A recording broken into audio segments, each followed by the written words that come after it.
Kita beranjak ke topik lainnya, Saudara. Polisi menetapkan 2 tersangka dalam kasus longsor tambang Gunung Kuda Cirebon, Jawa Barat yang menewaskan 19 orang. 2 tersangka, pemilik tambang dan pengawas, yakni Kepala Koperasi Ponpes Al-Azaria selaku pemilik tambang Abdul Karim dan Kepala Teknik Tambang Ade Rahman. Polisi bilang tersangka mengabaikan larangan pengelolaan tambang yang dikeluarkan Dinas ESDM Jawa Barat pada Januari 2025. Mereka juga mengabaikan surat peringatan penghentian operasi tambang yang dikeluarkan pada Maret lalu. Polisi menyebut akibat kelalaian ini berisiko pada keselamatan pekerja. Dalam insiden, 19 orang tewas. 2 tersangka terancam pidana maksimal 15 tahun penjara.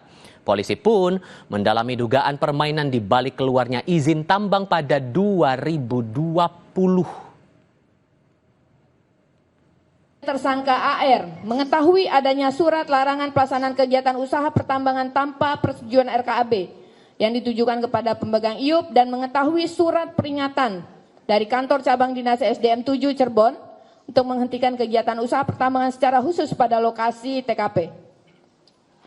Kemudian tersangka AK tetap melaksanakan kegiatan pertambangan dan memerintahkan tersangka AR untuk menjalankan operasional kegiatan pertambangan. Tersangka AR sesuai dengan arahan tersangka AK tetap melaksanakan kegiatan operasional pertambangan dengan tidak mengindahkan keselamatan dan kesehatan kerja atau K3. Gimana? Permainan yang perizinannya pada saat 2020 itu.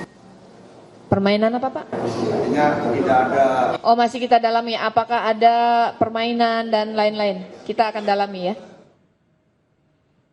Hingga Minggu siang, total 19 korban tewas ditemukan dan 6 lainnya masih dicari. 2 jenazah ditemukan dari timbunan longsor Gunung Kuda Cirebon dan dibawa ke RSUD Arjawinangun. Pencarian akan dilanjutkan esok hari dibantu alat dari Kementerian ESDM untuk mendeteksi pergerakan tanah gerak demi keselamatan bersama. Ada 19 ya, mohon maaf ini ada 19 dengan yang manual tadi sehingga masih ada 6 lagi yang harus kita cari. Demikian. Memang harus ada alat yang namanya station. Tentunya alat ini yang akan mendeteksi adanya pergerakan tanah. Ya. Ketika itu ada longsoran, tentunya kita bisa menghentikan dengan adanya alat pendeteksi ini. Ya, tentunya kita bisa bekerja tanpa adanya was-was lagi ya, gitu ya. Kami akan berbincang dengan anggota keluarga dari korban yang belum ditemukan. Kakak dari korban Puji Siswanto, Sujiarti, sudah bergabung lewat sambungan dalam jaringan bersama kami saat ini. Assalamualaikum, Bu Suji. Waalaikumsalam. Terima kasih sebelumnya Bu sudah mau berkenan berbicara untuk Kompas TV malam hari ini. Doa terbaik semoga Pak Puji bisa dapat kabar di mana posisinya dan bisa segera ditemukan. Terakhir kali dikabarkan pencarian dilanjutkan besok ya Bu. Terakhir kali tim SAR menjelaskan apa ke Ibu dan keluarga Pak Puji soal proses pencarian hari ini Bu? Hari ini tadi ada info pencariannya hanya setengah hari, sekitar jam 1-an, ditunda untuk besok karena ada longsor susulan gitu. Dan Ibu sudah memantau dari pagi hari, yang Ibu lihat prosesnya memang susah ya Bu ya, atau gimana Bu yang Ibu lihat?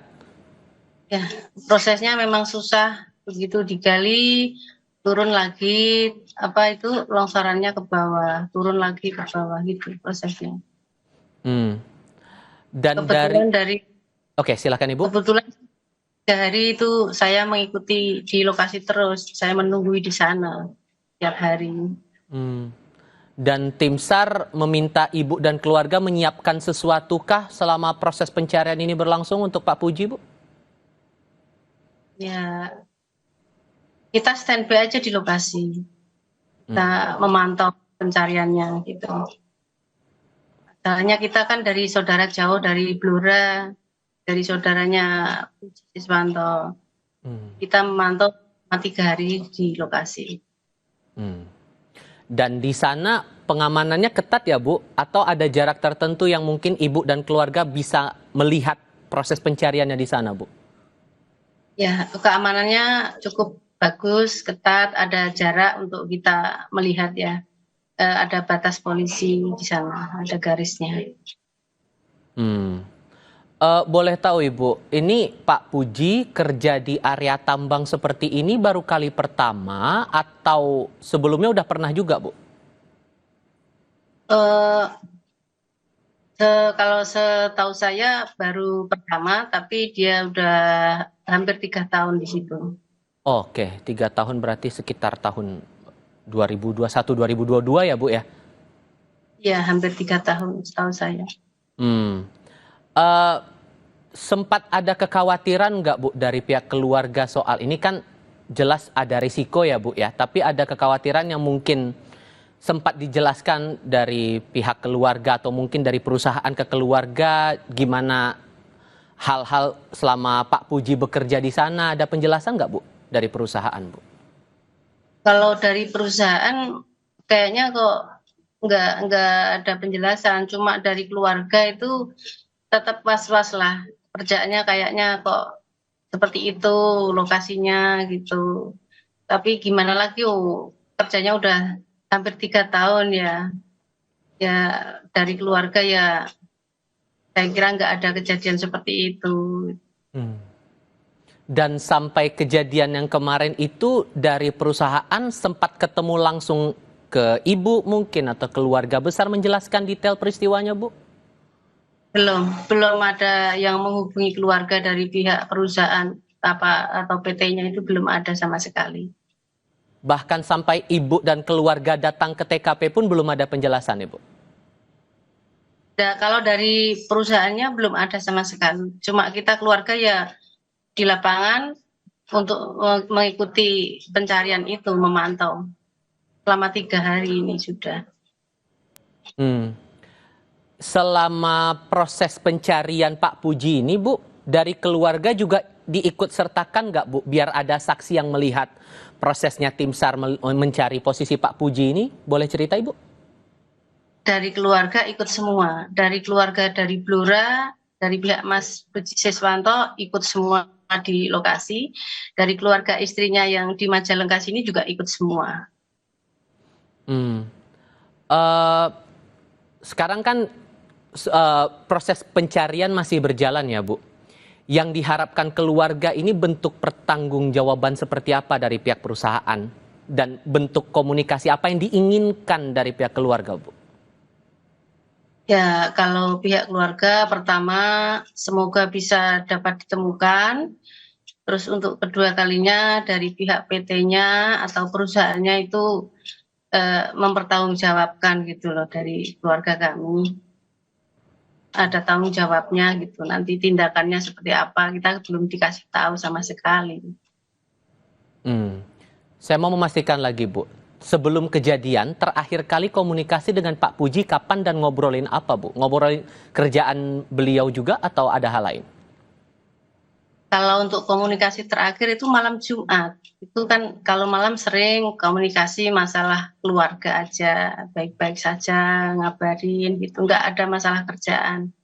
Kalau masalah kerjaan dari kami keluarga, ya saya kira baik-baik saja. Jadi dia nggak ngomongin masalah kerjaan. Secara pribadi, Bu, kalau yang Ibu lihat, setiap Pak Puji mau kerja ke area tambang itu, ada nyiapin alat khusus atau barang-barang tertentu buat memastikan diri pribadi aman lah selama bekerja itu. Ada hal khusus nggak sih, Bu, yang disiapkan oleh Pak Puji? Kalau dia mau kerja itu setiap hari biasanya posting gitu, ya pakai pengaman muka gitu aja, posting gitu. Dan itu disiapkan perusahaan, Bu, atau secara pribadi disiapkan semua itu?